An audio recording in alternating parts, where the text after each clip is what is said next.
अस्सलाम वालेकुम दोस्तों, मैं बिलाल शेख।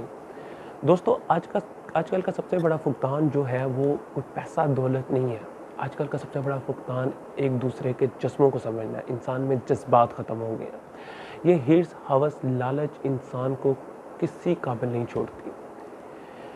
इंसान ने एक दूसरे के पास बैठना, एक दूसरे को सुनना, एक दूसरे को समझना बंद कर दिया। हर शख्स अपने स्टेटस में, अपनी अना में एक हुआ बैठा है।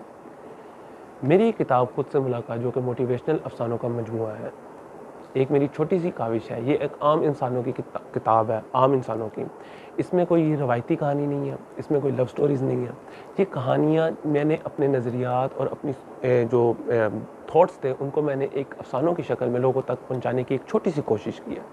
ये किताब आम लफ्ज़ों में है, कोई मुश्किल अल्फाज नहीं है, पढ़ने वालों के लिए आसानियाँ हैं और उनको सोचने समझने में मदद देगी। और मैं इसको कुछ कहानियों के नाम मैं आपके सामने पढ़ देता हूँ, जिसमें एक कहानी लम्हे की कैद, एहसासे गुनाह, बुत परस्त, खुद से मुलाकात, दुश्मन के नाम खत, डूबती कश्ती का मुला, जहाने दानिश, मुर्शद और मुरीद और ऐसे अफसाने शामिल हैं जो कि पढ़ने वाले को इंटरटेन भी करेंगे और सोचने समझने की तरफ भी लाएंगे। और मैं उम्मीद करता हूँ कि आपको किताब पसंद आएगी।